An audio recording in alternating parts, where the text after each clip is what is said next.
Hello and welcome to the Bel-E and Scratch podcast. I'm your host, Bel-E. And I am your co-host, Scratch. We're coming at you live from late in the day. We're both kind of tired. I had a hectic weekend because people take poker really seriously. Yeah. People do take poker very seriously. Yeah. Now, if you're coming from the last episode, the whole tequila shots at poker night episode, unfortunately nothing that interesting happened this time. I just decided, all right, look, you cosplaying motherfuckers have me up until like 3 a.m. I'm sleeping on somebody's couch. I'm not driving back at 3 or 4 a.m. back to my house, 30 minutes back to my house, because I'm about to fall asleep at the wheel. Because all you guys, gotta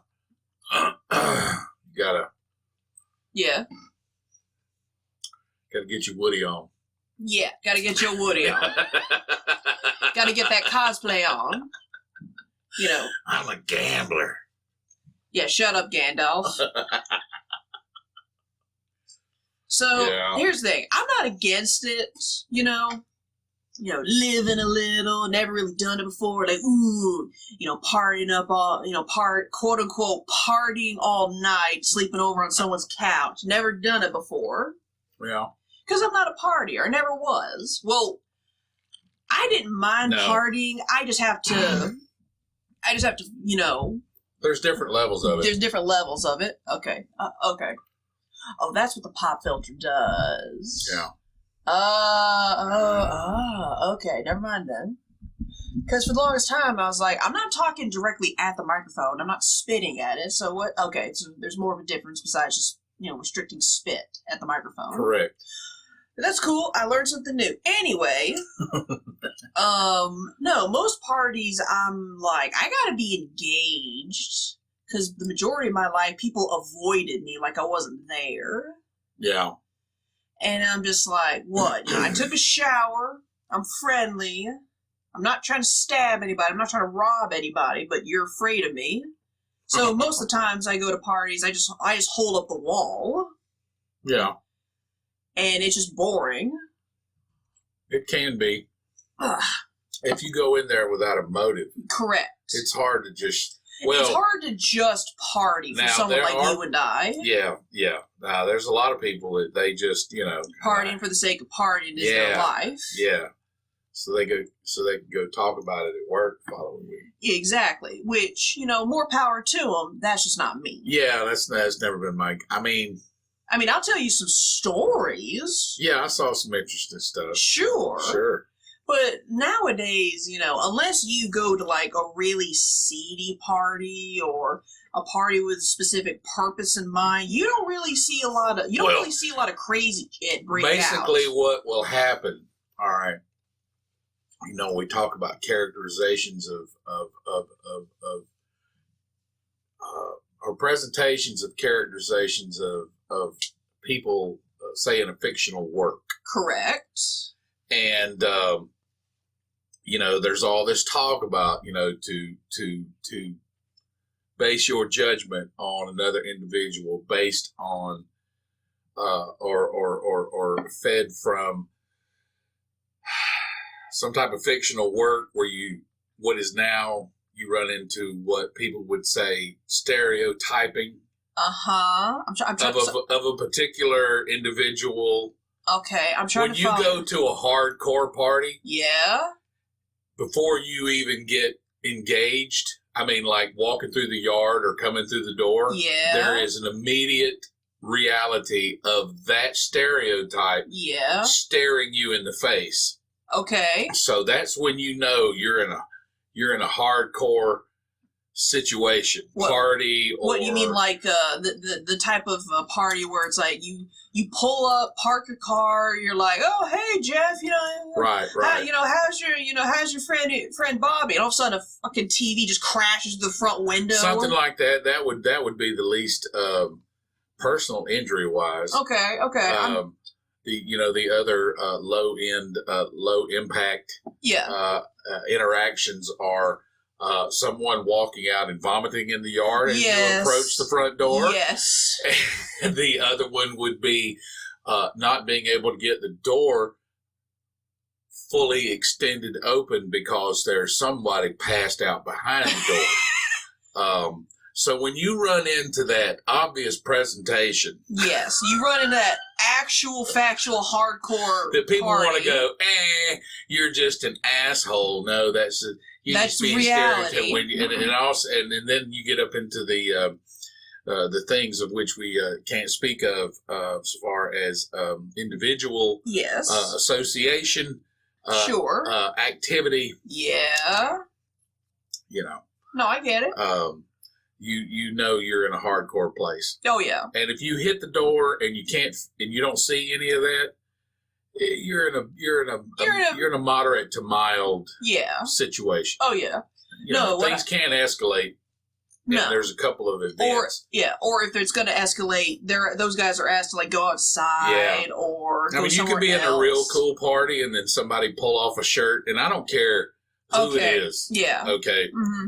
It doesn't depend on what type of tackle box you were born with. Yeah. Somebody pulls a shirt, and you're not at a beach party. Yeah. Because half those people are shirtless anyway. Oh yeah. Yeah. When you're at a party, and someone decides to get naked, or hardcore drugs is being pulled out, or there's a fight starting, or about in progress. Yeah, in progress. It's a time to go. It's time to go. Because more than likely, cops are coming. Yeah. So it's just a matter of time before you exit the scene. Exactly. So you can pick and choose. I personally would, depending if it was really hardcore stuff, like if a weapon came out, I would leave immediately. Oh yeah. Like, all right, you guys have a good night. I'm out. Yeah. Or hardcore drugs. Ugh. But stuff like shirt coming off, or two people tussling over a third party. Yeah. That sort of thing. Yeah, I would just kind of back up and watch. Yes. That's not call for immediate vacating the premises. Not necessarily. Because maybe they might do some cool shit. You don't know. Yeah. They might. It definitely gonna be dumb, but it might be cool.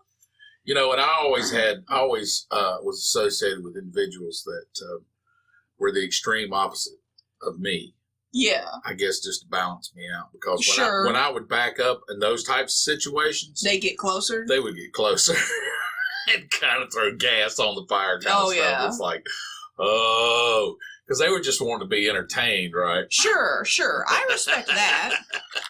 But at the same time, it's like, guys, I don't want to get subpoenaed. I don't want to get arrested. I don't want to get pulled into the station, have my fingerprints taken. You know? Yeah. It's like, I don't know what the protocol is today. I don't know. I mean, back then it was really. Well, I mean, as long as nobody got hurt or property damage, sure, cops would, hey. They generally be like, hey, keep the noise down. You're scaring the children. Yeah, don't get crazy. Yeah. And Yeah, something. I'm just trying to figure out, like, okay, obviously, if a fight breaks out, you want to leave because there's a fight. Right. More than likely, you probably get pulled into a courtroom later. Well, and drugs get pulled out. Same thing. You get pulled into a courtroom later, if not arrested outright as an accessory. Well, I mean, someone gets naked, possibly courtroom, but definitely like. Where's the line? Because it's not a public place. It's a private home or something like that. They want to cast aspersions on people who want to diffuse a situation like that. But it's like, you know what? I'm having a good time. Don't inconvenience me. Correct. It really, you're just scared. God, no, it doesn't have anything to do with it, man.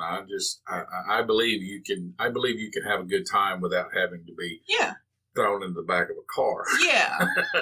I mean, here's the thing. I have no problem with that, because sometimes there is a time and a place, but it's not 100% of the time. No, it's not 100% of the time. You see what I mean? You see, that's where I draw the line. Is I don't mind showing up to something where it's like getting crazy. Yeah. Kind of stepping up to the plate where cops could be pulled. Crazy stuff gets old after a while. Yeah, but if you're doing does. if you're doing it constantly, time after time after time, it's like, this is boring and I'm pressing my luck.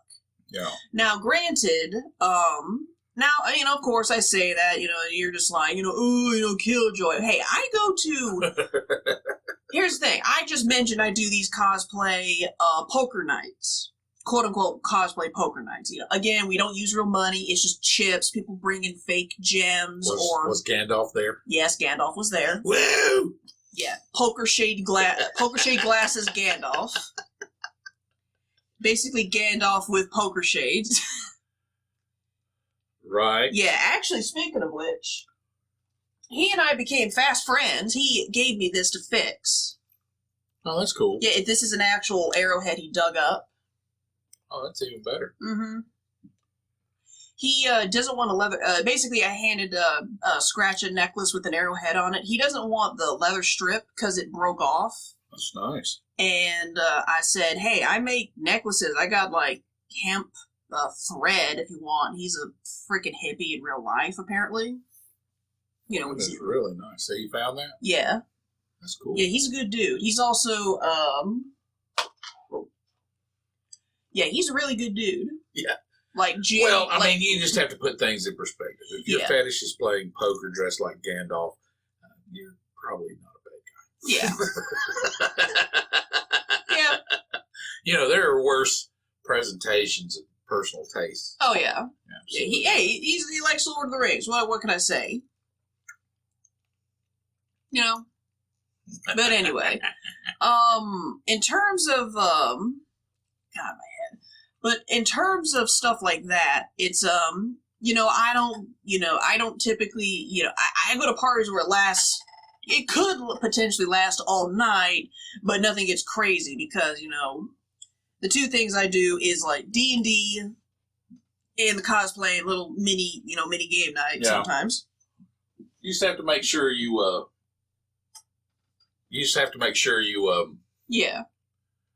choose the right. You have to, honestly and truly, you have to party with people that have something to lose.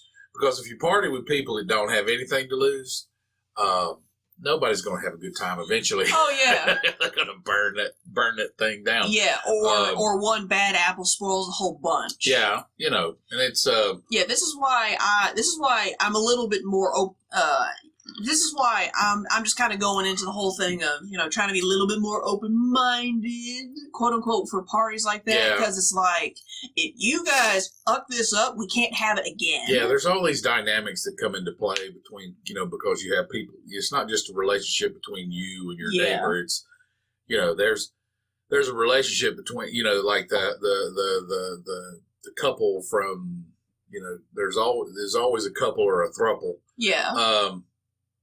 And bring some drama into that place, which is really, you know, it's like, you know, hey, can you leave that stuff at the door? Yeah. I mean, you know. I mean, hey, look. Yeah, I mean, hey, look. What, you know, whatever floats your boat, but don't let your cool, quote unquote, cool ruin the party. Yeah. Don't let your polycule ruin the party, bruh. You guys got some communication issues to work out. You know, just egotistical people. And I've been there, you know, when you take your, you know, you kind of unload your bad week in a situation like that. Yeah.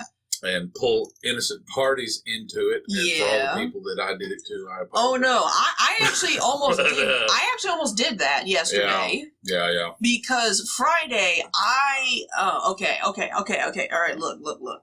I know I kind of got into this little trend about talking about, you know, spirituality and the divine and sacred universal energies. Well, mentioning, I don't think you got carried away with it. No, I try not to get carried away with stuff like that, you know, because, you know, if I do get carried away, it makes me sound like I'm a fucking lunatic. Well, you're sharing your journey, and that's what this whole thing is about. Anyway. Yeah, basically at this particular point in time, the podcast is basically just a stress reliever. It's for us to basically just open up and do all this, you know, law of attraction, manifesting and stuff. Just get stuff out there, out of our heads and into the void. Right. So we can concentrate on better things. Well, you know, you can't create it if you don't speak it. I think that's, you know. Because words have power. Words have, absolutely. Yeah. Get them all quantum mechanicsy. Oh, yeah. Yeah, I'm starting to realize that, what do you mean you can use science to basically become a god? Since I started looking into quantum physics and stuff like that. Oh, I mean, it's just people that have conquered. They've conquered reality. They've conquered reality. They become Doctor Who with just understanding human behavior. Yeah, exactly. You know, that's harnessing science. Yeah, that's harnessing science. That's harnessing spirituality. That's harnessing whatever energy that it propels everything, whatever you want to call it. You know. I mean, that's what. You know, it always starts out as a gift, but you have to be careful about. You know, because sooner or later, a lot of it, you know, it'll corrupt. Yes. You know, you have to be careful about that. But, yeah.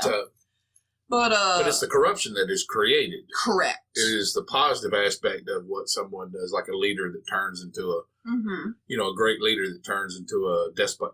Yes. Or dictator. Yeah. And so, you know, it is the central positive aspect of being able to assume that type of role that makes. There is that negative aspect. Well, the negative aspect, the negative aspect, I think, comes when you really try to steer it. Fair. You know, and then profit too much. I mean, you can be comfortable, but sure. You know. Yeah. No. I get it, because here's the thing. About a month to 2 months ago, that's when I really started to. Sorry. That's fine. That was just a weird sound, and I'm still not fully woken up yet. Chugging green tea like a motherfucker. Awoken. Yeah. So here's the thing. And the reason I bring this up is because, you know, I try not to get too carried away with it. You know, I don't want to sound like, at worst, I'll sound like a lunatic. At best, I'll probably sound like a fucking Jedi. Either way, people probably won't take me all that seriously. And I'm okay with that. They'll listen. But they'll listen. Because I'm a good storyteller, and I know it. Yep. So, essentially, what has happened is, for some reason, you know, about 2 months ago, I started researching, you know, manifestation, you know, speaking things into reality, stuff like that. It's okay. So, but here's the thing. I don't know if I just did this at the appropriate time, or this was completely coincidental, or I did it. I don't think I did it, but something changed. Okay, well, let's leave, instead of saying, I don't think I did it, how about being open to a possibility? That I did it. I mean... No. What I mean is that, you know, I either created something, right, or it has allowed me to observe closely things that are happening. Because perhaps part of the whole laws of attraction and manifestation is it's not maybe part of it is not just you speak things in reality, but you also pay attention to things that might lead into what you just spoke in reality. Say, like, you know, I manifest abundance, I manifest opportunity. Well, probably for the next couple days to a couple weeks, you're going to start noticing opportunities and abundance. Like, yes. You're going to be, you know, it's like casting a broad net. So anything that happens, could be construed as, oh, I manifested an opportunity, and now I have the opportunity to go on a carpool ride. Right. Or I manifested abundance, and now I have a box of pencils that my coworker doesn't need. Right. You know? Sure. So, you know, that's kind of this, it's a little, I don't want to call it a double-edged sword, because that has a negative connotation, but it's definitely this twofold type situation for stuff like that. And the reason I bring that up, you know, long last, the reason why I decided to bring this up, I admit I get carried away, is because... I didn't say anything. No, I know, just in my own head. Yeah, we'll get rid of that thought. Meh. So, something changed. And I don't mean me personally, I mean everything around me. Right. Like, it's almost this... I don't know what cosmic light switch turned on. I like that. I don't know what sort of astrological alignment occurred. Click. Yeah. Some kind of, some kind of a click where things were one way. You flip a switch or you press a button, and now it's different. Right. Now a different set of rules have been running. Right. Because, part of my whole, quote unquote spiritual journey. It's just really egotistical. I find that phrase egotistical. That's just a personal thing. But that whole thing of, I just want answers. The reason I feel this phrase spiritual journey is egotistical is because I'm not trying to become enlightened per se. You're just curious. I'm curious and I want the truth. Yeah, I'm just curious. I'm curious and I want the truth. I want to know what other people's perspective is. Right. I think because ultimately, I honestly and truly, I believe it all boils down to a single straight thread. Yeah. Just everyone has a different name or different terminology to apply to it. Yeah, and over time. Yes. All time. Yeah. There's been different layers added to it. Yeah, different layers added to it. People call one thing this way, and another people call this same thing a different word. It's a lot of digging. Yeah, it's a lot of digging. It's a lot of digging. Yeah. And, I basically just, physically wrote out on, a Post-it note. Yeah. It's somewhere in my room. It's like, I manifest wealth. I manifest wisdom. Right. I manifest knowledge. I manifest abundance. I manifest opportunity. Right. And a couple of other stuff. But those were the main ones. Sure. Wealth, wisdom, knowledge, opportunity, abundance. Because that's pretty generic. Right. That's a good place to start. And it's a good place to start. Exactly. Very simple. Yeah. Just very, very, very simple. You can drill down into more specific as you go. Sure. Yeah. As time and I marches recommend on. that. Yeah. Just, start simple. So, now, and when I did that, again, this might be something I created. This might be just something that it just became more aware of. Stuff happened. Yeah. And then there was almost this counter, it's like the whole thing of, for every reaction, there's an opposite negative reaction, or an equal and opposite reaction. Not negative. I think we add the negative to it. Sure. But I don't think it's from its origin. Yes. I don't think it's negative. Positive as and negative. We define it as kind of punishing. No. Negative. No. That's how we view it. Sure, but not everything's that black and white. Exactly, it's that ebb and flow. Go to a beach and watch an ocean.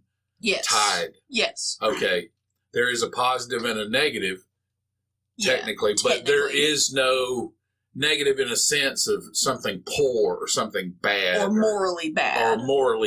It's an ebb and a flow. Yes. Absolutely. Yes. Yeah, absolutely. The reason I say that is because the wisdom and knowledge came through when I found a website called Z/library, where you can grab practically any book you could possibly think of. Obviously, there's some stuff that aren't on there, or some stuff the authors, purposefully said, no, you can't let this book be downloaded, stuff like that. But that's the knowledge and wisdom right there in that website. It is literally a world massive library at my fingertips that I can read. So there's that. There's the abundance of all these parties and all these people I'm meeting. Right. There's the opportunity. I'm trying to been in this social jar. And forever. now I have an abundance of, acquaintances and friends now. Right. I have an abundance of opportunity too to go out, play these game nights, talk to people who are not my typical people, have conversations with folk who I like, right, and can have conversations with me. That's the thing that gets me. it doesn't take much to be my friend, per se. You just have to... You don't have to keep up with me intellectually, and I'm not trying to say that to be egotistical, but for the love of God, I hate small talk. Small talk is for quitters. Well, you know, we talked about that before. This person over here can pick up 50 pounds, and this person over here can pick up 25 Sure. pounds. Does that really make them less? No, I don't think it makes them No, less. right. It just doesn't makes make mad. people less. I mean, you know, I've always it's like I don't want to hung out know. with some people in my past, and not that I would say Sure. even now, oh, they were bad decisions. No. Not the people. There's a couple people I just love, and just were. You know, I don't know where they would get their inspiration to act upon certain things. But they were kind of funny and good natured, and every now and again they did stupid stuff. And I wasn't there trying to parent them, although that did take place at least once. Fair. Fair. But they were just good people, and there was this simplicity to them. They weren't overly destructive. So yeah, sometimes it's the smart people that are overly destructive. Yeah, you can. I get on my own nerves. Oh, I don't have to have somebody else there to help me do it. But I don't like being in my own headspace either. Yeah, sometimes it sucks. But I'm trying to think. What was it? So let's see, and the opportunity to lead to wealth is I'm trying to switch jobs. I'm trying to go from this 9 to 5, technically 8 to 6, which sucks, but whatever, to something where I can design my own schedule and my own time. Basically, I don't want to say switch to a complete 4-hour work week, but something close to that. Yeah, I mean, there's... where I can basically a type of job where I choose how much money I'm allowed to make. I think you're disciplined enough to do it. Yes. We all dream of it, and I have run into that. Actually, that is something that I have felt about myself. I am a little disappointed in myself not being more I wished, and this is a perfect time for you to run into that. Yeah. When you are in your age range, you are a lot more disciplined. Yes, because I have the energy to be. Because you have the energy to be that hardcore disciplined. And when I was in that age range, that's what got me through school. Yeah, that's right. And if I had attached my talons into something like what you're doing, popping my elbow, I would have given it the same. But now, if I tried to attempt something like that, I'd be like, nah. Yeah, I'd rather take a nap. Naps are nice. Naps are nice. So that you find a thing. Yeah. Grab it. Yeah. And go for it. Yeah. Yeah, absolutely. So essentially, I don't want to go into details about what it is until I'm actually in it. Right. Because as soon as I'm in it, I'm going to... Well, I mean... I'm going to grab it, and I'm not going to let go. It's not the end goal. Well, we always talk about everybody needs a side hustle. Right now, it'd be a side hustle. Yes, right now. And they're okay with that. That's cool. They totally get it. Yeah. I said to them, look, straight out of the gate, I'm only going to do a certain amount. As long as that's acceptable for you guys, I'm down. Right. Just... something. Right. So I can slowly transition out of my current job. Well, see, one thing I didn't understand was I didn't understand what you're getting involved in. Usually, from my perspective. Yeah, I got the textbook right there. Oh,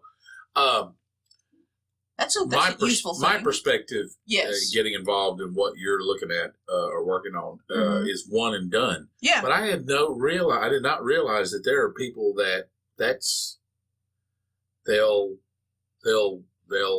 one and done, and then you'll get another call. Yeah. From the same person. Yeah. No, that's interesting.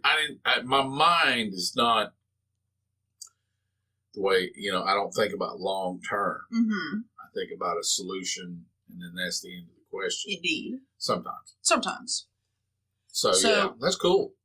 And because, the opportunity to do this will eventually transition to the wealth portion of what I quote unquote manifested. Yeah. Because with this job, this new upcoming thing, I can choose how much money I can make. Yeah, and you can, and that was the other part about me. I didn't realize I'd gotten a little older, and when you are working to establish what you're looking at, you have to hustle. Yeah, you have to have some hustle. So yeah. It's. I think it's a good thing that you run into it. Yeah, absolutely. Yeah. So essentially, what has happened is inside of 2, kind of 3-ish months, definitely the last 2 months for sure, all of these things have either come true or you can see how it's going to come true. Does that make sense? Yeah, you stepped on the first stone on the path. Exactly. Yeah, you see you got a foothold now. Yeah. But here's the thing. What I mean by equal and opposite reaction is because ever since this happened, and it really ramped up in the past 3 weeks, right?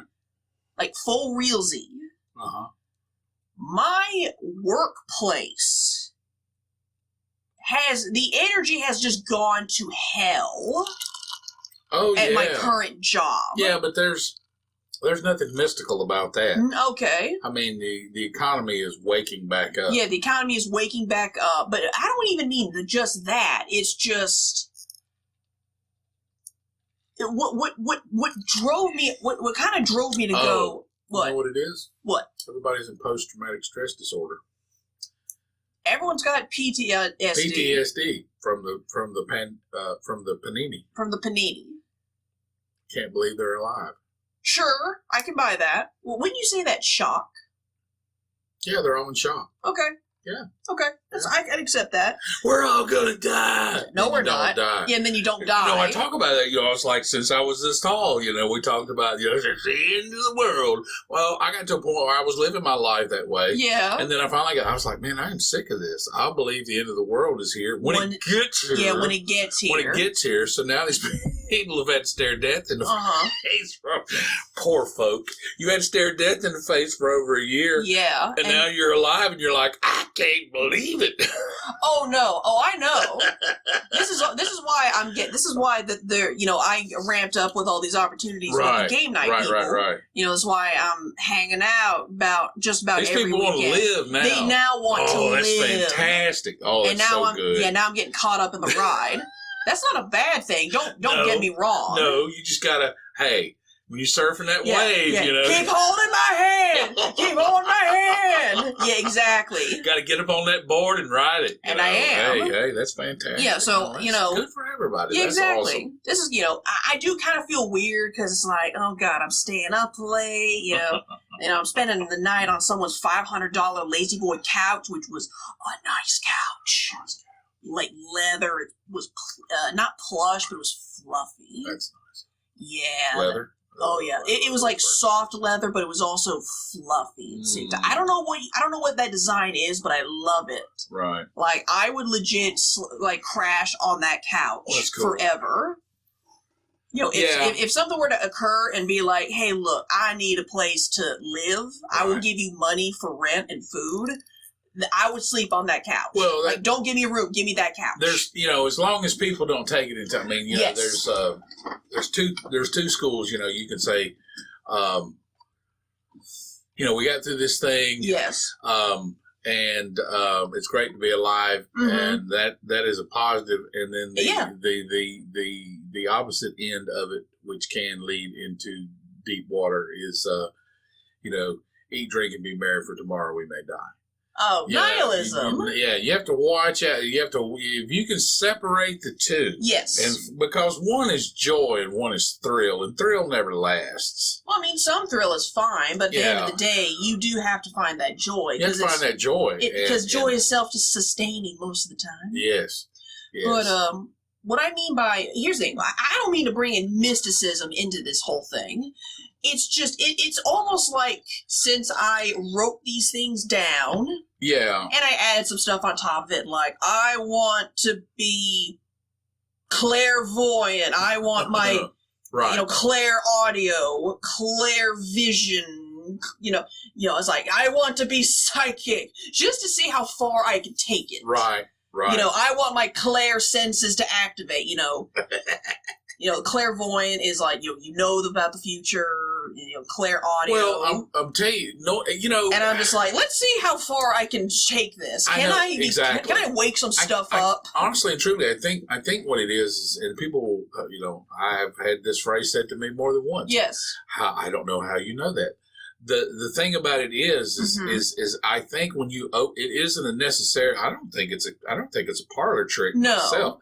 I think if you allow yourself and you open genuinely, honestly, you leave your ego outside. Yes. If you want to open yourself up to understanding, to be in tune, I think you can. The phrase, the fundamentalist phrase is in the spirit or writing on the wall. Yes. You can see the writing on the wall. And that's what that means. Mm-hmm. You can see where... That's their terminology That's their terminology for it. That's what they call it. That's what they call it, exactly. Some people say writing on the wall. Some people say prophetic. Yeah. A prophecy. Right. Some people say it's being psychic. It's basically different words for the same action or same thing. Yes. Ultimate, fundamental, very at its core. Yes. Whether you want to call it magic or divinity or infernal, essentially, to an extent. That's what you call it is based on your motive. Correct. That's what I think. Indeed. Yep. I agree with that.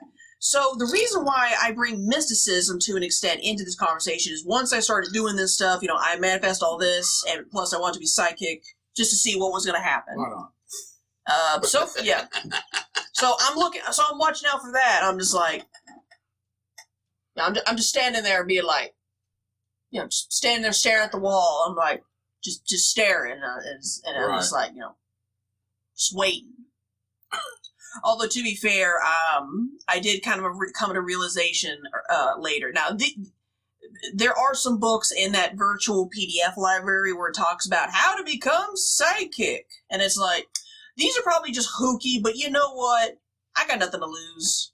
I've scanned through stuff like that. Yeah. Like, just skim it. See if there's it. Because honestly and truly, about 99% of it you're going to have already heard. Yeah. But every now and then they'll have like a little nugget. Yeah, little nugget of truth. 1% nugget that you're like, I hadn't read that before. Yeah, like a different form of, like a different way of meditating, or maybe an affirmation, a mudra, maybe.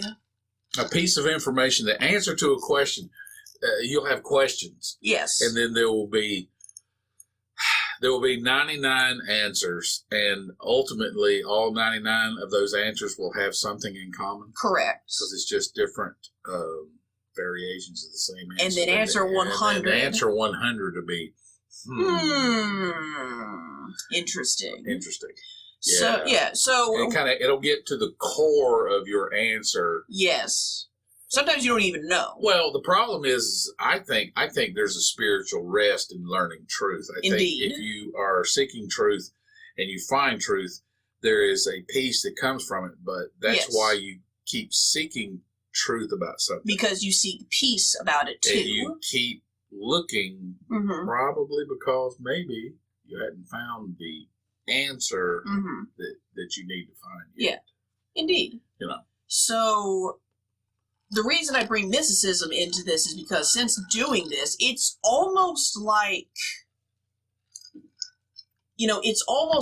I sucked up the good vibrations, quote unquote, the good vibrations. Right. From the people that I'm most closest to in terms of my workplace and potentially here as well. What happens to the matriarch? Kind of that happened in the same time frame. I don't know what's going on with you, bro.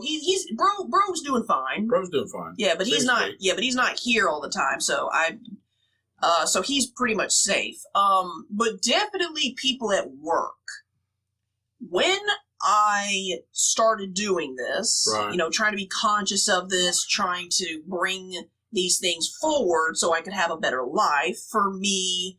For the future, for my family, it's almost like I just sucked everyone's good fortune, because people started having bad things happen to them in the same time frame, while I am having all of these good things happen to me in the same time frame. I see what you're thinking. You know, someone quits, someone's, one of the coworkers, he's having issues at his house, somebody got into, like, their car trouble, and someone in particular, someone in particular, his back is bugging him. Something developed in his hip. He's not sure if it's a cyst or an inflamed tendon. Mm-hmm. His mom is going through issues and she might die soon. Right. Just a bunch of stuff inside of the same time frame as I'm having this great fortune. Everyone is having this great misfortune. And I can't help but notice stuff like that. I don't feel guilty over the good fortune that I'm having versus everyone else's misfortune. No. But that doesn't mean you are not allowed to go, holy shit. You know what I mean? Right.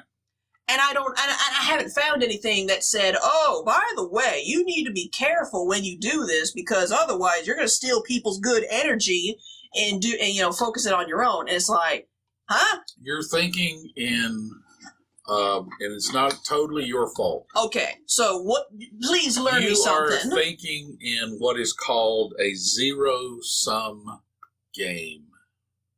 Zero Yes. SUMGAME. Zero-sum game. Which means... Please elaborate. You have, and I see this in the culture, and it drives me bananas. Okay. It is the foundation of class warfare. Oh. It is the... We're about to go there. Yeah, it is the part of class warfare that is exploited, in my opinion, most by media and the current political state. Uh-huh. And it is zero-sum game. They are basically training you to think in terms of when the other person gains, you lose. Oh. And what that creates is... It creates tension. It creates discord and tension. Mm-hmm. So the person that lost... Mm-hmm. About to lose, so to speak, is thinking that the reason that they are not succeeding is because of the actions of that person over there who is succeeding. Ah. And that creates a constant tension between the classes and all the Crayola colors in the coloring book. Crayon. Yeah. Box. See what I'm saying? Yeah. It is that zero-sum game. Just because you are failing, and you are failing at the cost of someone succeeding. It is the impression of taking your, for lack of a better expression, Mm-hmm. your lack of success, and instead of looking in the mirror and pointing at yourself and saying, you are the reason. You point at somebody else. And it's a self-perpetuating cycle, well, because the people that never break out of that mindset, they never get off the floor. Yeah. They never get off the floor. You can't. They fall and they can't get up. They fall and they try to bring people back to the floor with them. Yes, misery loves company. Every time that phrase is mentioned, misery loves company, that is exactly the motive. Even though they're not mentally, consciously aware of it. But that's what's happening. Yes, absolutely. Is this why I've rarely heard the phrase high tide floats all ships? That is correct. And you will hear high tide floats all ships among more successful people. Yeah, exactly. And if people who believe the zero-sum game, if they were to adopt high tide floats all ships, there would be more success to go around. Yeah, because successful people will draw in more successful people want people to be successful. Yeah. Okay. Yeah. And non-successful people want people to be non-successful. Exactly. Yeah. This actually does kind of sync up with some of the research I've done, which is now, admittedly, this is kind of new agey, Wiccan, what I'm about to say, but essentially it's the same. Again, different terminology, same concept. Same concept. Which is, you must find people who are high vibrational energies to mingle with, because low vibrational energies is like, anger and mistrust and fear, and high vibrational stuff is, joy and abundance and wisdom. It's basically find people who are not miserable and chill with them. Right. Does that make sense? Sure. That's essentially the concept that's being discussed, just two different takes in terms of names and terms. And I agree with the terms. Right. Or I agree with the concept. Find people who are happy and successful, and you too shall be happy and successful. There's this really huge, in my opinion, really huge disconnect. Yeah. Going on with the current social movement. Correct. What I believe these people's motives are. Mm-hmm. I believe these motives are genuine. They have basically the motive of what's going on in the streets is we want to raise everybody up. Sure. Yeah.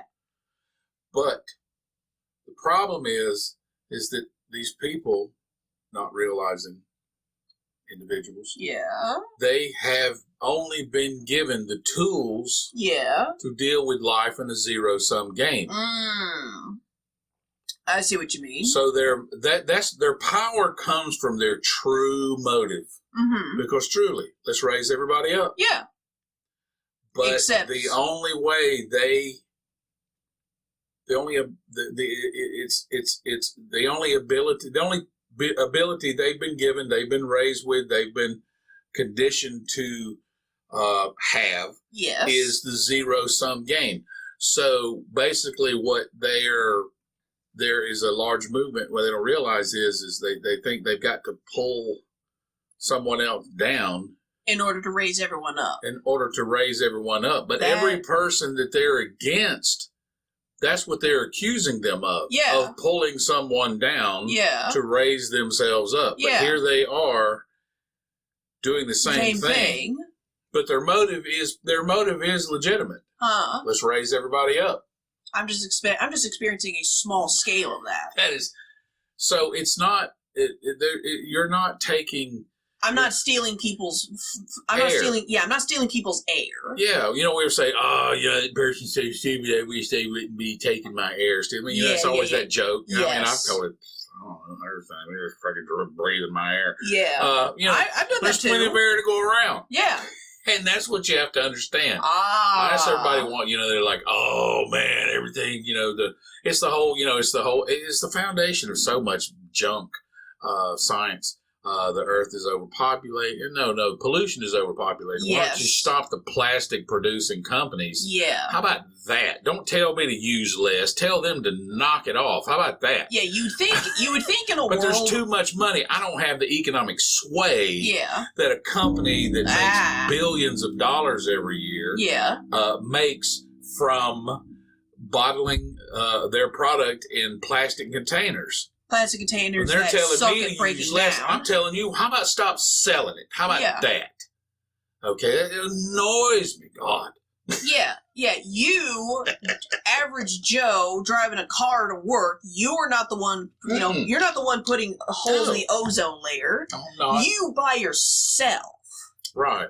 Because you don't have the ability, and they taught us it like that in like public school, talking about ways to reduce your carbon imprint. It's like, guys, we're kids. Right. We're high schoolers. Right. We don't have the capacity you don't. to leave a quote-unquote carbon footprint the size of what you're talking about. The average person uses X number of gasoline. It's just a trade-off anyway, and they haven't. And the recent science is beginning to show that their early estimations are not working. Yeah.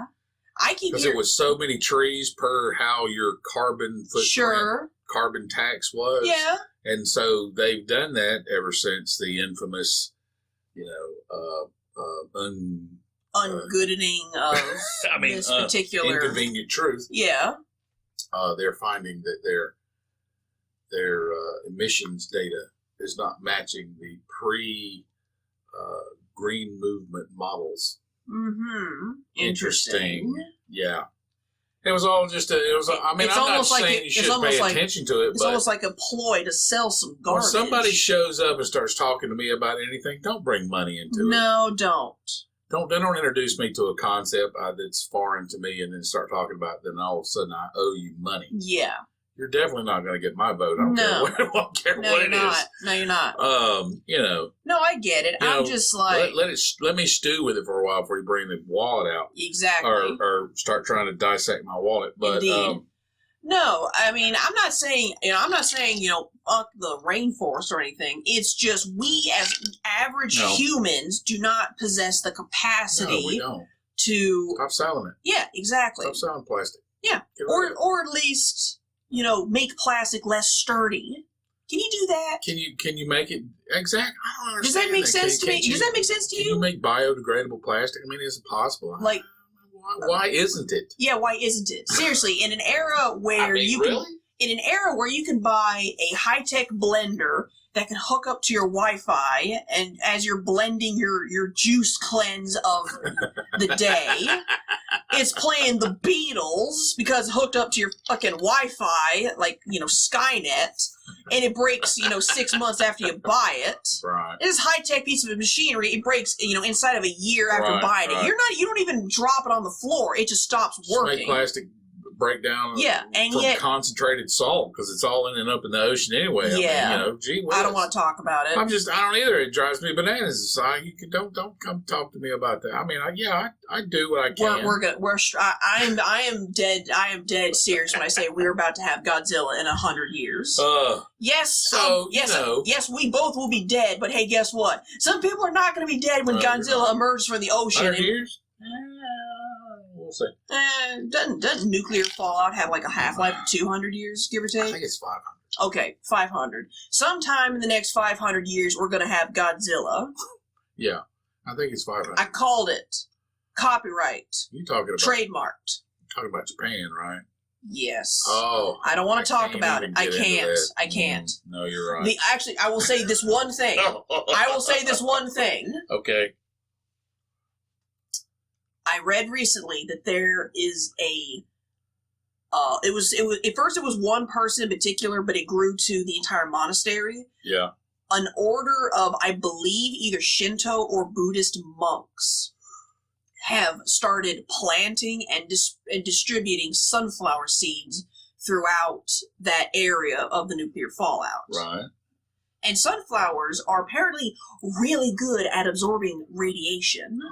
Like, it's almost like a lightning rod for radiation. Okay. Sunflowers are. Right.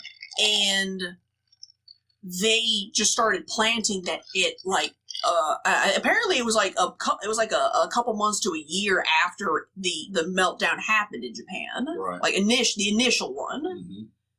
And I'm like, why is no one talking about this? First of all, no one is talking about it to begin with because you don't really have anything to contribute other than because it's a hopeless situation. But they're trying anyway. They're trying to lessen the blow. Well, they use that type of introduction to the local population to kind of slowly get their bodies accustomed to it. Either get accustomed to it or they're having the sunflowers absorb the radiation. Apparently the radiation levels significantly went down because of them doing that. Again, sunflowers are lightning rods, but for radiation. Oh, so are they destroying the crop? No, they're not destroying the crop. They're just planting flowers. Oh, I see what you're saying. Yeah, it's like if you have an aphid infestation in your garden, you get ladybugs because they eat that shit.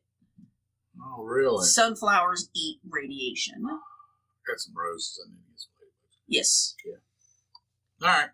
So, Oh, that's cool. and I read that recently, and it made me feel. Oh, you mean from the soil? From the soil. Oh, okay. They're putting it in the they're of course air, obviously. Yeah, but... they're recycling it from the soil and the air. Huh. It's almost like an organic nature. It's a vegan radiation recycler. You need to have a shirt with that on. A vegan radiation recycler, and it's just a fucking sunflower. You know what? I'm about to be, my new job is going to allow me to become, like, this holistic type of person. I might make that my main shirt. I'm going to get with someone on, like, Etsy who, like, makes shirts, and I'm just going to be like, can you just get, like, a really cartoony sunflower? Oh, no, there's a website you can go to, and they'll print you up a shirt. Oh, I want one. Yeah, I want it. I'll send you a link. Yeah, please do, because I just want like a cartoon flower. Have anything made sent to your house. Yeah, I just want like a cartoon flower. It's like, its eyes are closed and these little rainbow, like an upside down U is smiling. And somewhere on the shirt, I will have it say vegan radiation recycler. Oh, there you go. And I'm going to confuse a lot of people. And that's what I do best. Yeah. Anyway, so yes, I don't want to talk about what's happening in Japan, but so zero-sum game versus non-zero-sum game versus high tide floats on ships. Yeah, it is basic. Yeah, these exactly. two diametrically opposed thoughts, right? And they shouldn't be. And they shouldn't be. They shouldn't be. Yes. Wouldn't that be double thing? No. Well, I'm not. I don't think this is a stretch to think that the majority, or at least a large percentage of people that are in the high tide floats all boats, had to fight their way through. The people who were stuck in zero-sum. Misery loves company. Yes. That kind of I believe that. I mean, you have to fight your way through that zero-sum game. Yeah. Because and that's why people, in my opinion, I think that's why people never get it. It is the we go we could use many examples. We've talked on here about the journey, the Exodus. It took Moses a generation to we're talking about that. to bring to create a generation of people who didn't think, that in other words, what they needed to accomplish, they couldn't accomplish with what the they mindset had. of what the people they had. They had to wait a generation for their children to grow up under the right stimulus, the right nurture. Yes. For them to understand what Moses was trying to get them to do. Okay. Hang on. Before you bring that out, let's start from the beginning. I don't mean the beginning where, light, shone throughout the world and everything was formless. Yeah. No, not that beginning. Okay. Right. Here's the thing. We have hemmed and hawed about some aspects of the Bible are not meant to be taken as complete and 100% spiritual advice. Like there's a verse in, I think, Deuteronomy where, it tells you how far away from the camp to dig the latrine trench. Tell me the spiritual application of how far you have to be away from camp to take a shit. Well, it's, it's kind of, yes. A mikvah is a people would bathe before they entered the temple. Yes. Or cave or whatever. They bathe before entering the holy place. They basically, or they'd wash their feet. Yeah. They'd wash their feet. Yeah. Okay. So, these simple applications of everyday actions, prepare you. Yeah. Prepare the area better.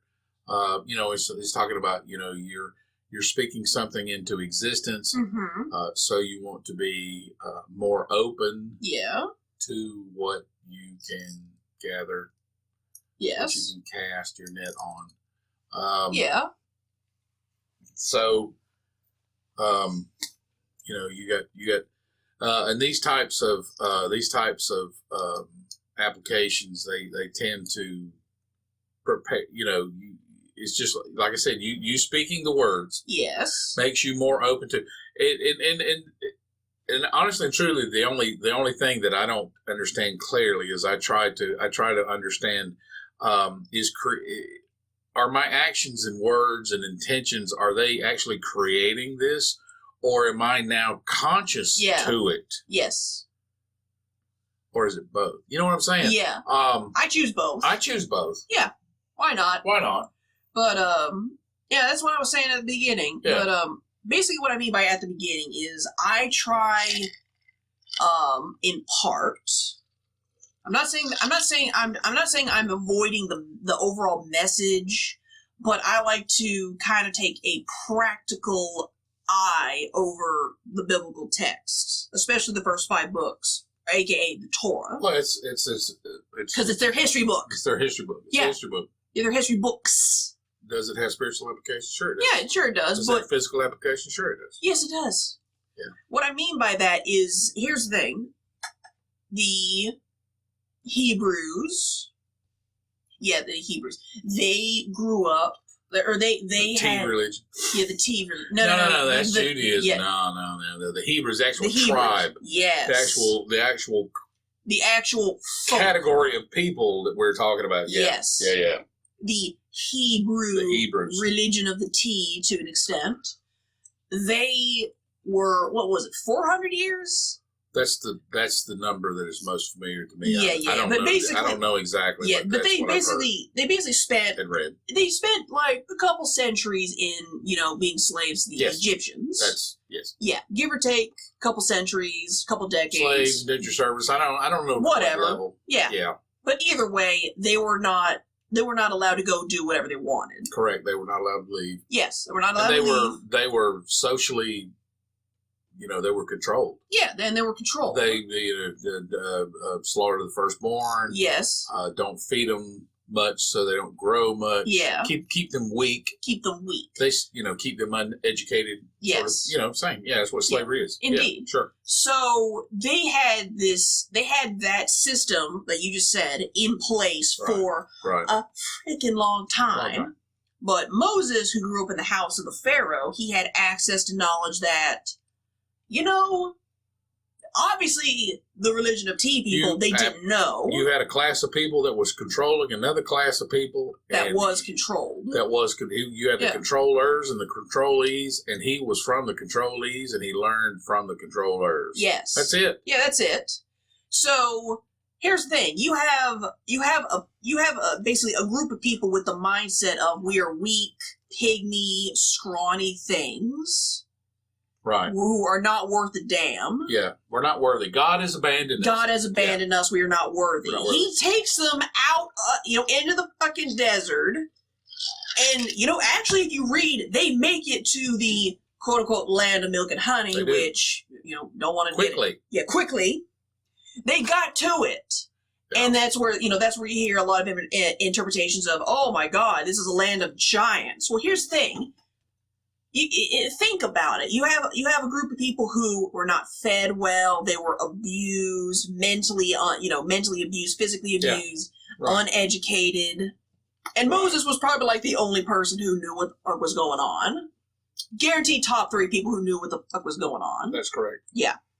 I don't think he was alone. He definitely wasn't alone. I think there was obviously a core. Yeah, there had to be some kind of council. Yeah. But he definitely was like the main dude, I would say. Yeah, his brother Aaron was on it. Yeah. There was a small group. Yes, yeah. Kind of like a kind of pseudo democracy type. They had kept the tradition. They had kept the language. They had kept the bones kind of of Joseph. Joseph? Joseph. Yes, Joseph. But yes, yeah. These were basically kind of an oligarchy type situation. Yeah. So, when it reads that the land of milk and honey was populated by giants, these people were small and frail. Right. So physically frail. So maybe these weren't actual giants like Goliath, who was purportedly to be 7 or 8 feet tall. Yeah. maybe they were just the same height as you and I. They lived in a good area. They and they lived had in good an food. area of milk and honey. Milk meaning cows, which means grass and vegetation. Yes. Honey and water. And bees meaning, honey. Plants. Honey meaning bees and plants. Medicinal properties. So if you've got plenty of cows and plenty of bees, you are living in a very flourishing area. Yeah, you got a good spot. You got a good spot. So the food is plentiful. So you're not being whipped constantly. Here in North America, we are a poster child for food. We are big people. Yeah, exactly. It's just like the original indigenous tribes to these areas. Yes. They were large people. There was, exactly. streams teeming with fish, forests people, animals tripping over each other. Indeed. If you didn't eat them, you'd have to take them out for, if only for strict pest control. Exactly. That's how much was here. Yeah. And the people resembled that intake. Indeed. Yeah. So maybe these were not giants. They were just people who today would be considered average, but because, you have a group of population who were not fed good stuff. No. They just physically couldn't take them in a fight. Right. And they couldn't mentally take them in a fight. They couldn't accept it. Yeah, they couldn't accept it. And if you're defeated before you enter the battle, you're done. You're done. Yeah. Yeah. That is why they didn't get lost per se. They had to wait for the old generation who grew up under that harsh regime to go away, die. And a new generation who did not grow up. Yeah, who were not raised under that harsh regime to grow up. That might be it. How so? I've studied the late 60s. Yeah. And the tumultuous time that was going on then. Yeah. And wondered what it is. There has to be an overall dynamic that once it ends, then something else is initiated. Yes. And maybe, because honestly and truly, I never thought, like former President Obama. Yeah. I never thought I would see that in my lifetime. Because I thought that the people that were a part of the pre-1968 civil rights movement, I thought that generation would have to pass on before someone like Obama would make it to the presidency. And yet. It just took a new generation. That necessarily.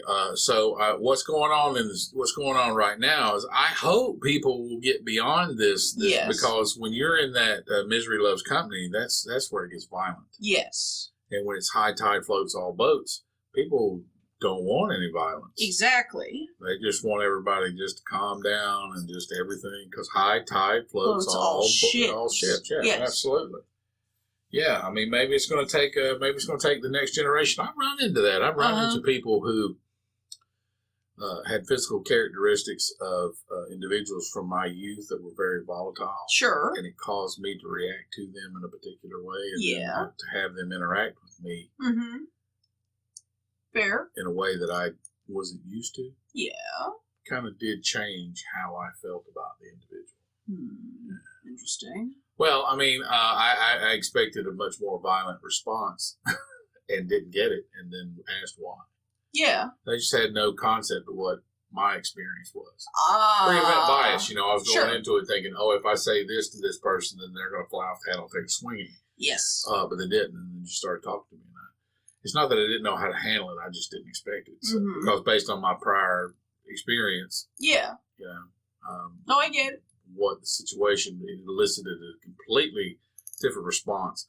So I think that'll. Obviously, like I said, it takes time. These are 40 and 80 year cycles. Yeah. Oh yeah. Yeah. No, I'm not impatient about stuff like this anymore. No. Because right now I'm just focused on how am I going to put myself in a position where I don't care it's not pure apathy. It's just I don't want to be affected by this anymore. Right. Does that make sense? Yeah, I mean, it's okay to be involved, but Sure. you just don't want your life to depend on it. Yes. Yeah, that's what I want. Yes. You know, I don't want the volatility of that type of mindset to put me in the street one day. Exactly. Yeah. Yeah. I think that's fair. Yeah, see, that's fair. I mean, it's like people, you know, yeah, you have the right to protest, but I got to go to work. Yeah. Okay, you got my car stopped out here in the highway. Yeah. Also, protesting is not rioting. Yeah, I got bills to pay. I got to get to work. Okay, and if I didn't have to work, you know what? I'd probably be out here shoulder to shoulder with you. Yeah. But you need to get out of my way because I got to go to work. Yeah, don't block the highways. Don't block the road, man. What's up with that? Yeah. It's terrible. Yeah, that was like the one aspect of what was happening several years ago where it's like, really? I don't understand that. I mean, it's just ridiculous. You don't think you're getting enough press? Sometimes people just get in love with an idea and you just gotta let them go. I know you do, but it's like, you know. We're invincible. Hey, that's a call to call. Yeah, don't turn Deborah. over a cop car if you want some press, man. Don't be stopping people trying to get to work. Yeah, don't be stopping ambulances or trying to do their fucking job either. I ran into that years ago. Mm. Years ago. I used to be involved in those type of job actions that, you know, people that, yeah. stopping ambulances from going into a hospital. Oh, that's some bad juju right there. That is some straight up bad juju. You want to curse yourself, go right ahead. Yeah, that right there I don't is care. cursing I don't yourself. care what your belief system is. Yes. It tells me you are worshiping the almighty dollar and you better get off of that. Knock that off. Oh, yeah. Now, there's a whole lot of people that, you know, sacrifice another life for convenience, but that's another discussion. Yeah, exactly. So, you know, you having these, it's really cool when you, you know, when you tap into something. When you tap into something like that. Oh, yeah. And you got two frames of mind that you can get into. You can stop it by thinking, I can't believe this is happening. Or you can just let it be. And I am trying to accept that. Yeah, I am trying to let it be. I'm spooked. Yeah. Because it happened so quickly. You have to consciously, I'm going to tell you something, because there's always going to be this, and what's so crazy about it is about 90% of everything is going to be going exactly the way you want it to, but then there's this 10% little nagging voice in the background that it's like, that's what you have to watch out for. That's what the 3 pages are for. That's what you have to consciously engage this path that you want to be on, and refuse to let anything derail you from it. Yeah, that's what the 3 pages in the morning are for. That helps, yes. Yes, it does. You know, I don't believe in ego death because it's a part of you. Yes. But sometimes it gets carried away. Sometimes it does get carried away. It does. And you have to be like, knock that head off. Well, you just have to get to a point where stay humble. Yes. And count your blessings. Count your blessings. Be positive. And I guess. Breathe. I think one of the things that probably one of the foundational aspects of any belief system is to understand it's not you. Yes. Because that's how people think. And I can tell you from personal experience. You think you're a God. No. And I have been there. That was moments before the fall. Yes. Yeah. Pride goeth before a fall. That's a universal concept. Doesn't have anything to do with where it came from. And it applies. It is 100% universal in all situations and all aspects. Pride goeth before a fall. Oh yeah. I get it. So if you can stay on top of that. Yes. Well, and here's the other thing, at least in terms of my work-related situation, because I go there 5 days out of the week. Yeah. So here's the thing. My plan is to obviously transition into this new job, where where I have a little bit more freedom of schedule. I basically tell people what to do for a solid hour, yada yada yada. Right. And that's fine. Right. But part of it is just I have to fake being in the negative. Well, because I don't tell people my plans. Well, here's the other thing. You also have to be careful. And I've been really guilty of this. This has cost me big. And that is, when you're at work, you need to be at work. Yes, I do. And this next, whether it is an upgrade or a lateral move, Either way. Yeah. When you're at work, you need to be at work. And I have been very guilty of this. No. I have no choice but to do it because my plan. Because see, that goes back to you're going to spend time in the past, you're going to spend time in the future, you're going to be in the now. Yes. This whole thing is an exercise in being in the now. Yeah. Which that's fine. I don't mind. I don't mind working that muscle. Make it easy on yourself. Be Correct. in the now. Yes. Because not being in the now is miserable. Yes. Yeah. Sometimes you just got to be in the moment. Just let it ride. Just let it go. Well, here's the thing. My plan is now. I don't think anyone from work is going to listen to this, but just in case. Actually, I don't really care. As long as you do your job and turn in 2 weeks. Yeah, exactly. No, that's my plan. Well, that's policy. No, my plan is that you see what's been happening is, one of the coworkers, she decided she was going to get another job, and I'm down. I feel for her. Sure. Because she is about the only person in the other building's warehouse who kind of sort of knows what's happening. Right. And is not an idiot. And I respect that. So, so she's getting another job. She just put in her 1 week notice, which I thought was unusual, but whatever. Yeah, but whatever. So maybe something happened. I don't know. Yeah. So I always thought the courtesy was 2 weeks, but who knows? Whatever. I'm not gonna discuss it because she's not here. Sure. So she was leaving, and they got to replace her, obviously. Now, admittedly, this is more of a prideful thing and an egotistical thing, but because there's a complete separation of the two buildings, the building I'm in, obviously, we're the pirates, we're the step-headed red children. Step-headed red children. Yes. Step-headed red children. We are the red-headed stepchildren. Write that down. Yes, I'm actually going to do that.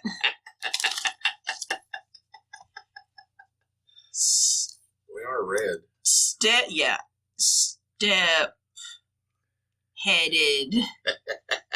red children.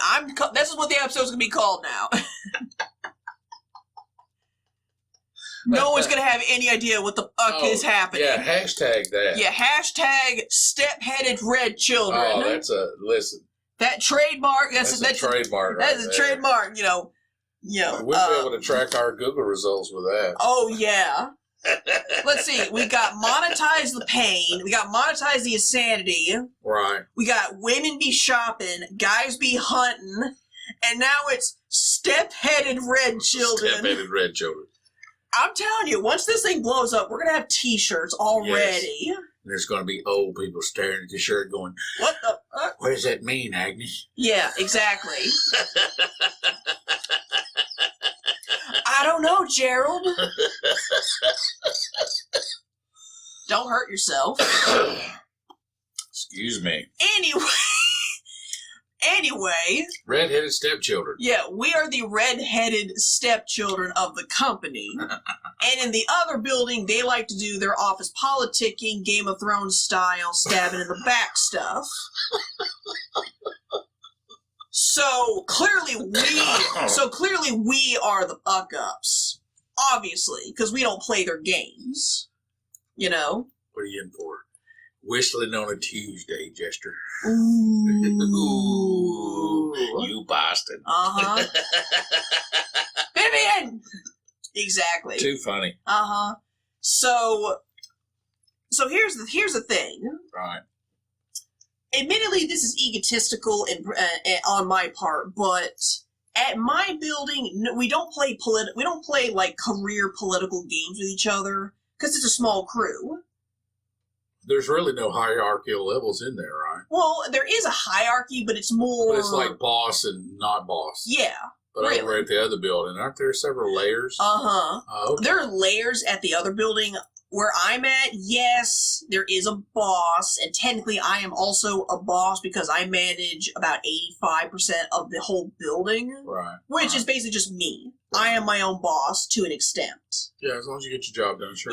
Yeah, and that's basically our policy That's cool. that's basically our policy is get the work done. You can listen to your music, you watch YouTube and Netflix and Hulu and all this other stuff. You know, you can straight up play video games. Get the job done. Get the job done. Yeah. And then you can break out your PS4 and all that stuff. Right. You know, there were times where we would straight up have like little fighting game tournaments. I'm not joking. Like, someone would bring in a TV, I would bring in my Nintendo Switch, or someone would bring in an Xbox, and we would just play fighting games and have like a little tournament. I mean, you know, that happens. Yeah. It was mostly during the holidays when we were like dead. Yeah. You know, but we still did that. When I worked ER, if there was a slow time, we had a couple of street people in our ER. Yeah. Race their shopping carts down the hall. Yeah, exactly. I mean, it happens. Yeah, it happens. Camaraderie. Yeah, sure. So team building. There you go. Yeah. That's it. That's where it's at. So my thing is, where in the building I'm in, I'm not king of the castle, but I'm up there. Right. Like, I can make my own rules. Got a moat. Yeah, exactly. I got a moat. I am the dragon. Just leave you to your horde. Exactly. The way I figured out I work best is I appreciate input and advice, and I appreciate help. But do not come into my lair, stomp your feet, start barking orders at me, or even I don't like to be told what to do. Right. Now, if I invite that, that's different. If it's consensual. Yes. You know, if I'm like, hey, I need you to stand over me so I don't fuck this up. Right. Which, that's fine. Yeah. It's called learning. Right. And that's how I describe it. But if you enter the lair, my lair, which is that warehouse. Right. I have a view and trees. And all the fucking animals like me because I'm there all the time. Yeah. I don't even feed them. They're just like, what's up? And I'm like, dude, you're a squirrel. This is why I say I accidentally became a druid, is because at some point the animals stopped being afraid of me. Oh, cool. Now, if I got closer, obviously they'd scurry away, but they don't. They show themselves. Right. And it's like, what the fuck is happening? They'll actually stand up and look at you while you're looking at them. Yeah. Yeah. Like skinks, cats, a couple crows pretty recently, some sparrows, butterflies. Well, butterflies kind of don't count, but they will flutter around me. Right. It's weird. I don't know what's happening. Cool. I'm not against it. I'm just like, no, I think what's happening? No, I think there's a mindset that makes everything around you more comfortable. Indeed. I think, speaking as someone who walked around in a rage for years. Yes. I spooked animals and kids and plants and butterflies. Yeah, I just take it as a sign. I just take it as a sign of maybe that there is a place of peace that I found that maybe I don't quite realize, but other things that are more in tune, quote unquote, in tune, they see it too. Well, their programming is more instinctual. Exactly. So they would see a microaggressive, like a person, person's thinking, "Oh, I'm gonna stomp that thing." Yeah. And then their eyes would squint before Something those animals like that. pick that type of stuff up. Yeah. Because it's instinctual. Yeah, I just wave at them and say, "Oh, hey." I don't even approach them. They just kind of look at me and they just kind of stare at me. I know the listeners can't see it, but I'm just doing the face where they're staring at me, and I just wave my hand and I just say, "Hey." I know no one can see me, but I don't know why I'm waving in here. I can tell you many times I've gone up to animals. Yeah. People are like, it doesn't act like that with strangers, but for some reason, he, she, it likes you. Yeah, exactly. And I'm like, oh, okay. Cool. Kids too. Kids are real comfortable with me. Oh, yeah. So, yeah. But basically, I'm the dragon in the castle. if my building was an actual castle, my boss is technically the king, and I am the dragon. Yeah. Except except we're not against each other. We're working in tandem. Because when he's happy, I'm happy. When I'm happy, he's happy, and we work together. That's cool. Does that make sense? Yeah. So I don't want to say I'm living large being a dragon, but I am. Oh, you get a good setup. Yeah, I'm in a good setup. I'm a lot, I can, if I get my work done, do as I please. Right. And I appreciate that. Right. Because I like it. It makes me want to show up and work. Because I don't feel pressured to do something and then be bored after I get done in 2 hours. Yeah. So when this person, she puts in her notice that she's leaving, I immediately go into, you're not bringing me up that building mode. You're not domesticating me. Well, yeah, I mean... Because if I went up to the other building, I would have less freedoms, I would have less privileges. They'll try to pay you more money. No, they won't. But it's less value. Exactly. Yeah, I've been involved in that. I've definitely been in a situation where you can make more money, but it won't be worth it. Exactly. Yeah. So for the past week, I've been in this mode of, y'all aren't bringing me up here. Yeah. I'm staying down there. Right. So I basically put myself into this position of, we can either do this one of two ways. We can do this organically, my original plan, which was wait until about Christmas, get that bonus, which that's free money. Yeah. Yeah. And then, turn in my 2 weeks notice and bounce. That seem fair? Sure. Plus the job I'm trying to get into, it picks up more towards the beginning of a year anyway because of New Year's resolutions and stuff like that. Does that make sense? Yes, it does. So it'll give me time to get that out. Definitely establish a foothold. Exactly. A good foothold. A good foothold. Before you exit anything. Exactly. Yeah. So does that make sense? Yeah. So we can do this the organic way, where... So have they made an offer or anything? No, I'm waiting for that part. Okay, well... I'm waiting for that. I'm waiting for the part where they say, you got to come up here. And maybe you don't fit the culture, so you don't have to worry about it. Exactly. No, I'm going to... No. Here's the thing. The plan is the organic way, which is what I just described. Right. Work until Christmas, put on the 2-week notice, be respectful and kind, do my work, and then bounce. Or we can do this the hard way. I haven't gotten to the point where, here's the thing, I haven't gotten to the point where they're actually trying to approach me and bring me on board for their building. But... Now, remember again. Yeah. Yes. Oh, go ahead. Oh, okay. I thought you were going to say something. I was, but I caught myself. Oh, okay. Here's the thing. They have not approached me. They haven't said anything. The most I've done is I said I would go up there and help in the mornings. But, in the afternoons, I got to get back down and do my actual job. Right. Right. Right. Because that's still my responsibilities. They're just taking up more of my time, so I have less time to do. Yeah, that's a drag. Oh, they're already got a foot in now. Oh, they're not. So they're not getting any more than that. Just saying, beware. Oh, I know. So, but here's the thing: the alternative is, I say no, and they fire me. I get unemployed benefits because of the coronas. Oh yeah. You see, you see what I'm getting at here? Oh, I see what you're getting at. You see how I put myself in a good position? You are. So, either way... That's what happens when you do your job. Exactly. Either way... Just do your job, people. Yeah, either way, I get what I want. Pretty much. Yeah, we can either do this the easy way or the hard way. They haven't said anything about bringing me down there, but my answer is no. No. Right. I did not sign up to work in the other building. I signed up to work at the building I'm in currently. And if they have a problem with that, they can either get over it, or they can get rid of me.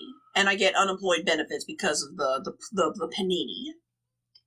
Maybe. Does that make sense? Yeah.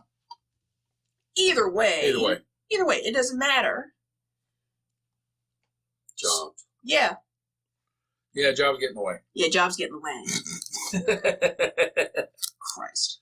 Anyway, so basically, I've been dealing with the past 3 weeks has just been a complete upheaval of turmoil. Well, it's easy. It's easy to understand a tumultuous time when you're not tumultuous. Exactly. You know, and I'm not being. Things are coming together for you, but for everyone else, it's not. For everyone else, it's I guess I just caught a wave that no one else. It's just everybody has a season. Oh yeah, it just happens to be my season. Yeah. And I'm happy. Yeah. So that's basically what's happening in my neck of the woods. Now, this isn't going to stop me from having like little mini vacations, like what's happening this weekend, where I'm going to be out of town. Because I'm at the point where it's like I need to check out. Yeah, you need a break. I need a break, or I'm gonna throw someone into the sun. Right. I'm going to yeet them into the stratosphere. Yeet. Get off of my planet. Y-E-A-T. Yeah. Yeet.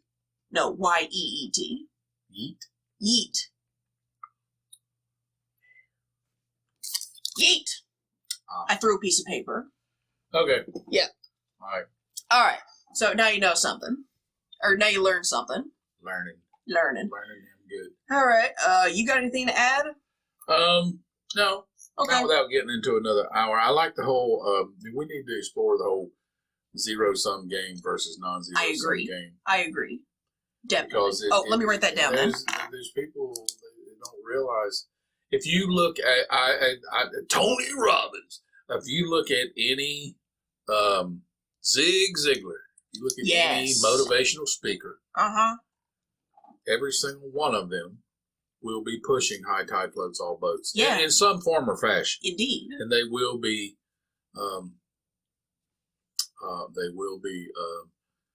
assaulting the whole, you got to pull somebody down to raise yourself up. That's never successful. Yeah, it's never successful. It might last a period of time, but it won't. It's not long term. It's not long term. Yeah. There's a thrill in it. That's why people chase it. It's just like a roller coaster. Yep. Just like those dangerous parties. Yeah. You cannot. What is it? You cannot find love. You cannot find peace by bringing misery to other people. Exactly. Yeah. Small side note. Something I learned recently. Relationships are not supposed to emotionally drain you all of the time. They shouldn't. No. Now, I'm not talking about, like, you run out of juice and you need to go to bed. Right. I mean, like, if you're near somebody, friend, acquaintance, girlfriend, boyfriend, whatever, a significant person in your life, right, and you go talk to them or hang out with them, and every single time you leave, you're just like,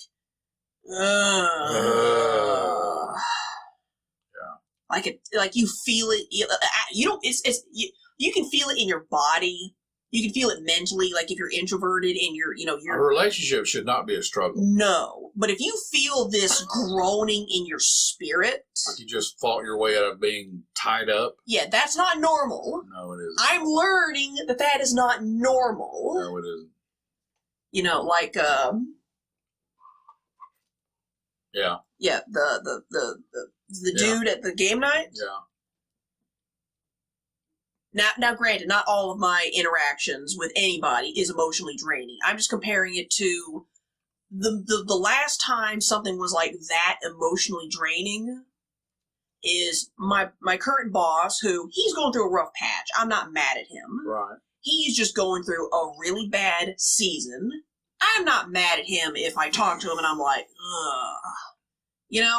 Right. He doesn't mean anything by it. But I mean, the last time this happened was my ex. Right. Who I'm starting to realize. Yeah, I'm starting to realize that, like, in comparison, it's like, oh, okay, I was being emotionally drained by this person. Yes. Like, you saw it definitely before I did. Because I didn't know what I was doing. You don't know what you're looking at. I don't know what I'm looking at. Now I do. Now you do. Now I have comparison. This is just an example. Right. But. Yeah. Yeah. So So, people at game night, people at work, and, this dude in particular with the arrowhead has helped me kind of figure out that, okay, this is what a positive relationship is supposed to feel like. I don't feel emotionally tied down. I don't feel like they're sucking my energy away. Yeah. Because that's not normal. No, it isn't. So I just wanted to pull that out there because I just came to that realization today. We'll cover that too. Yeah. Yeah, because I definitely want to talk about energy vampires. Vampire. They're real. They are real. They're real. And I can tell you from personal experience, they suck. It's my ego that allowed me to be drained by them. Indeed. Because I can handle this. No, just save yourself the effort. Yeah, not you specifically. You shouldn't have. You shouldn't have. Yes, you should not have to. That's the difference. Anyway. No, I just wanted to bring that up as a side note because I just realized it today. I was like, wait. A positive relationship, whatever form it may take, it's not supposed to emotionally drain you and feel like, you feeling like, empty. That's one-sided. There's no balance. Exactly. Yeah. Now I understand. Yeah. Now I get it. It's a drag. Yeah, it's a drag. So I just wanted to close on that. I had a great revelation today, and yeah. Woo! You good? I'm good. All right. I think the tape's or not the tape. Whatever.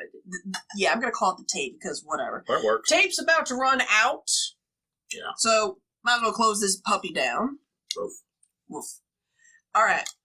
That's it, folks. I was your host, Bel-E. And I was your co-host, Mr. Scratch. And we'll see you guys next Tuesday. Oh, no, wait. No, we won't. Highlight season. I'm going out of town. We won't have time. Don't break the vibe. Fine. Well, either way, if there's like a little... You're going to get something Tuesday regardless, whether you like it or not. Oh, no. We will put something out Tuesday. It won't be a podcast. Put it into your throat. It might be a highlight compilation or just a series of highlight videos. I say highlight videos, that way we get more traffic. Highlight videos. Yeah. Like clips of us talking, instead of it being in one big video, just a bunch of little mini videos so we get content. Seem fair? Oh, so you want... Oh, and then just have them all uploaded the same day? Yeah, like like one after the other, like dominoes. Wait a minute. You want it all in one? Or do you want like 1, 2, 3? 1, 2, 3, 4, 5, yeah. We'll talk about it. But so if there's like a gap in the timeline, this is what happened. I'm going out of town because otherwise I'm going to go to Texas and hiccup some people from the universe. All right, we'll see you guys hopefully on another Tuesday. Another Tuesday. Bye.